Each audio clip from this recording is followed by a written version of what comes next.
Welcome to the Fish House Nation podcast presented by Catch Cover, your home for ice fishing news, tips, stories, and strategies. And now, your host, Chris Larson. Welcome to the Fish House Nation podcast. Today we're talking the Brainerd Ice Fishing Extravaganza, and I'm with Jeff Bailiff from the Brainerd Jaycees. Thanks for joining the show. You bet. Thank you. Thanks for having us. Yeah, we wanted to talk to you about the event. First of all, what is the Brainerd Jaycees Ice Fishing Extravaganza? So the Brainerd Jaycees Ice Fishing Extravaganza is the largest charitable ice fishing tournament in the world. It's held every year the last Saturday in January. This year it's January 25th, 2020. And we basically build a little village out in the middle of Hole-in-the-Day Bay on Gull Lake in Brainerd, Minnesota. And have about 12,000 of our best friends come out and try to catch the biggest fish and win a truck or a four-wheeler or some cash or a Strike Master ice auger. So it's a very magical event. How many people come to it? So typically we have right around 10,000 contestants that are actually out there fishing, and plus we have about 500 volunteers out there day of, and lots of spectators as well. So usually the average is about 12,000 people on ice. Awesome. During that day. So what is it all about? How does it work? So basically how it works is, we sell tickets, obviously, and you can come fish the contest. When people come into town, especially from out of town or even locals, everybody parks at one of our parking lots. We have one at Brainerd International Raceway, and we have one just south at Nisswa by the Holiday gas station. So basically people park at our parking lots, and then they jump on a shuttle bus, and we shuttle them out to the ice. Those buses start running at 7 o'clock on Saturday morning. Once they get to the ice, our checkpoints open at 8, so we check everybody's coolers, their bags, anything like that, just to make sure that they have the appropriate bait, because you can't have bait fish any larger than 4 inches.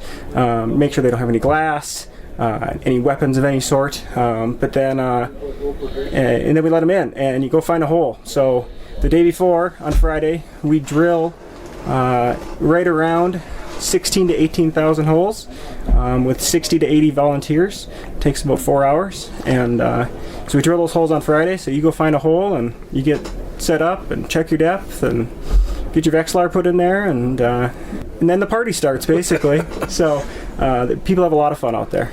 Yeah, tell me about the format. So the holes are already drilled, so you're not bringing an auger. Can't bring an auger to our contest. We drill all the holes for you.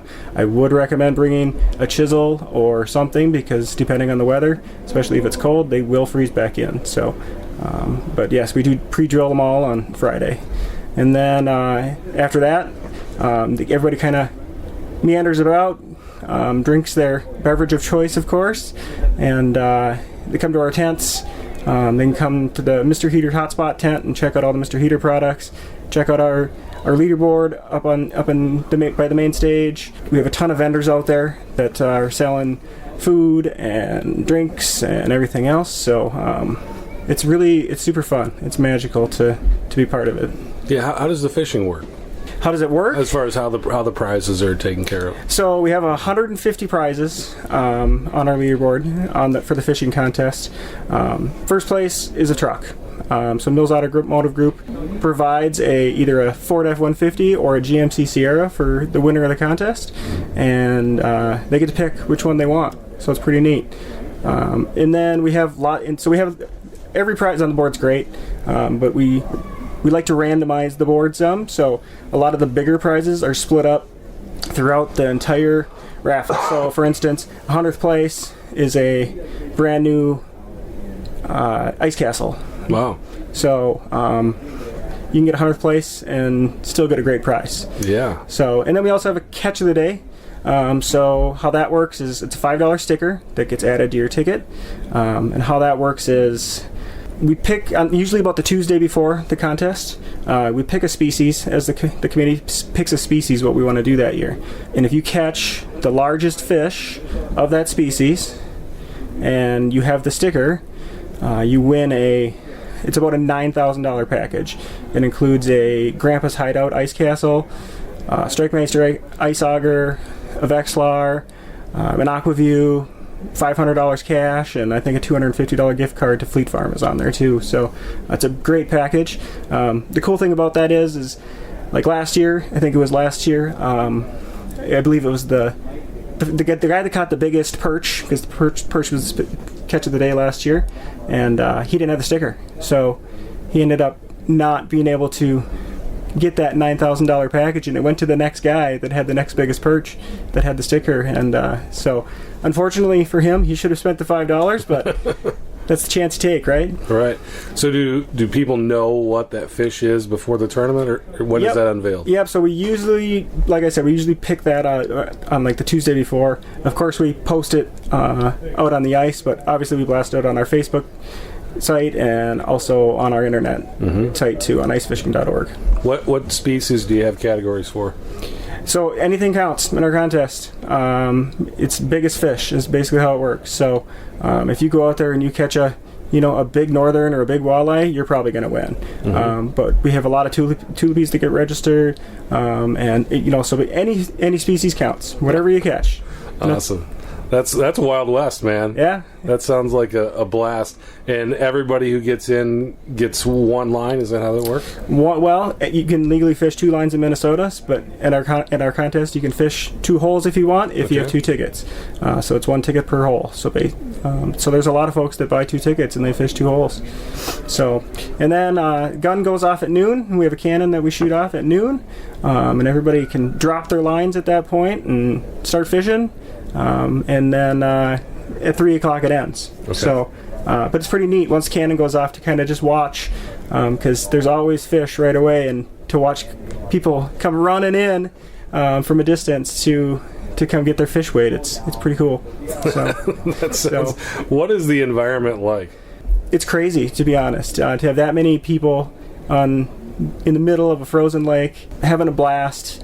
And it's just great camaraderie. I don't even know how to explain it. It's just magical. It really is. I know I've said that already, but it's super cool to see that many people on ice at the same time. Yeah, and they're fishing tight quarters. So what is that like?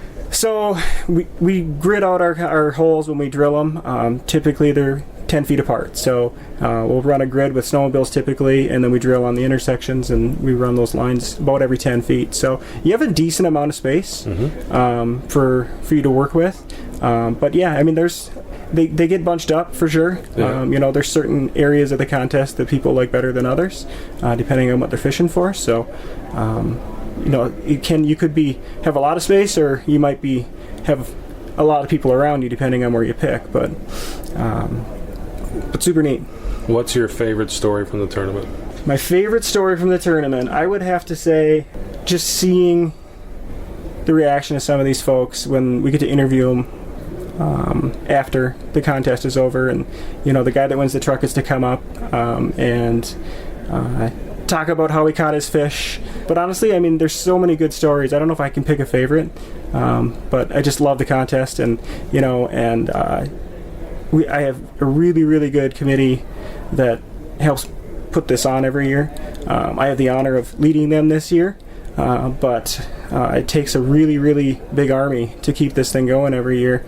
Since it is 100% volunteer run, it's awesome. Yeah. So we usually have about 450 to 500 volunteers between the few days of the contest. It takes us. We set up on Thursday and Friday, and then the contest is on Saturday. So between those 3 days and the day after for cleanup too, there's about 450 to 500 volunteers that it takes. The greatest thing to me about this contest is it's 100% for charity. Everything we make gets donated back to Brainerd Lakes area nonprofit organizations. In the last 29 years of this contest, we've donated over $4 million to charities in the Brainerd Lakes area. So it's amazing. To me, that's the biggest thing about this contest is we're giving it all back. We're doing this just because we want to do it for the right cause. Yeah, so I want to unbox that here in a little bit, but first I just wanted to talk to you about what goes into this. I mean, you said there's 500 people that help during the event, but there's planning, I'm sure, for this throughout the year. Tell us about the process in putting something like this together. So typically the process starts not too long after the last contest ends. So usually around March we start having meetings and start working on everything that we need to do for the year. Because every year something changes a little bit, but a lot of it is working with our sponsors to get their contracts sewn up for the next year again, figure out what works for them, what didn't work for them. So there's a lot of conversations with the sponsors to make sure that they're getting the value that they need out of it. And then lots of marketing.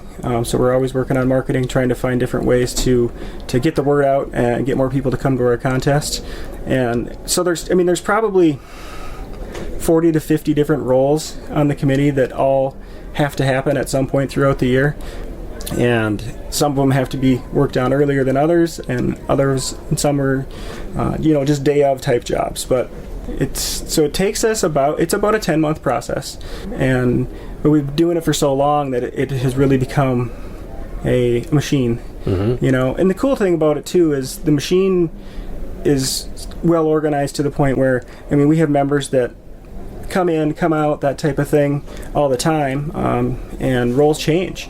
But the transitions work out really well because we have great documentation and just good organization to be able to hand off roles to younger Jaycees that want to take on something new. So it's really neat. Really neat. Tell me a little bit about some of the charities that you guys are helping out. So our biggest beneficiary, our largest beneficiary of this contest is Confidence Learning Center.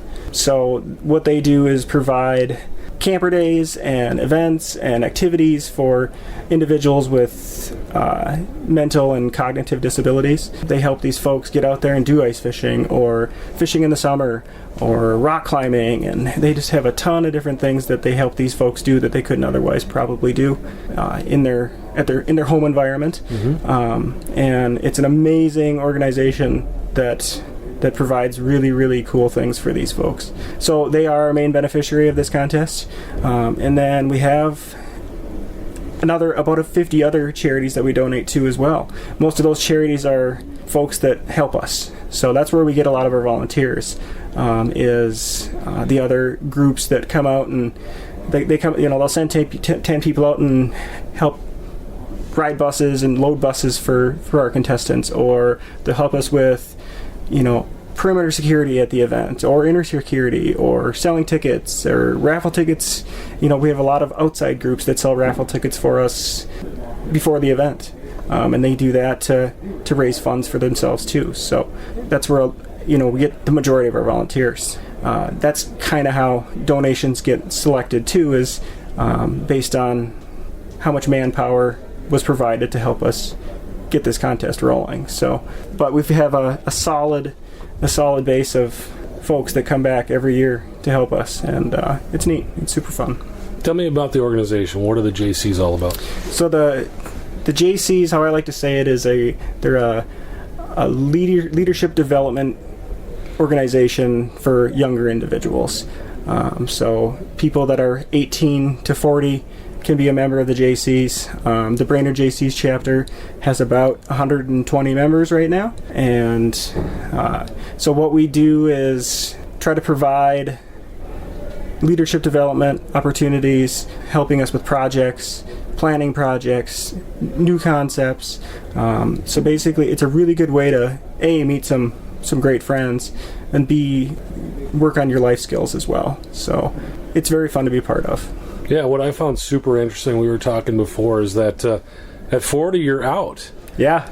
And really a lot of these organizations, service organizations, most of the time when you walk up to the booth, it's a lot of older gentlemen. But what was cool about your booth is it's a lot, and ladies too, I'm sorry. When I walked up to your booth, it was young people.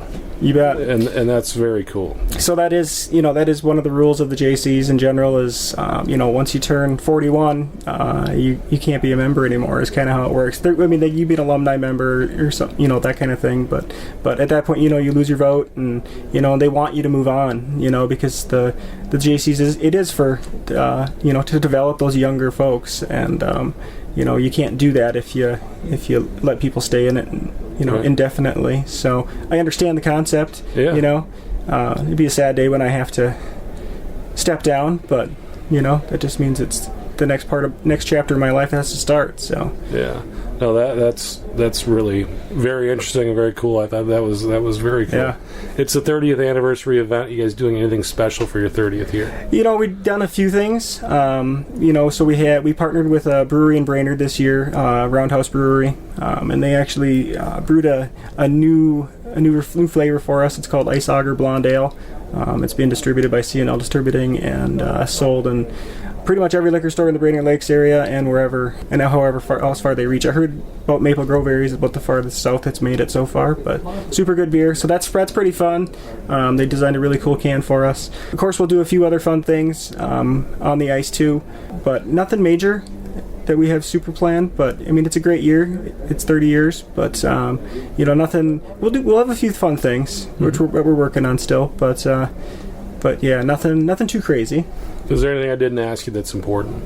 If you want to reach out to us, you can find us at icefishing.org. All of our rules are on there. All of our guidelines, our frequently asked questions, how to get there, where to stay, that type of thing. You can find all the information on icefishing.org. And that's really about it. Awesome. We'd love to see you in January. Thanks for coming on the show. Thank you. So you want to find out more about the 30th anniversary Brainerd Jaycees Ice Fishing Extravaganza, go to icefishing.org. But I've never been, but I've seen video, I've seen pictures. It looks like an amazing event, and based on what you're telling me, very fun, like an atmosphere of a good time and an opportunity to win some awesome stuff. You bet. Thanks for listening to the Fish House Nation podcast presented by Catch Cover. For more ice fishing content, visit our blog at catchcover.com.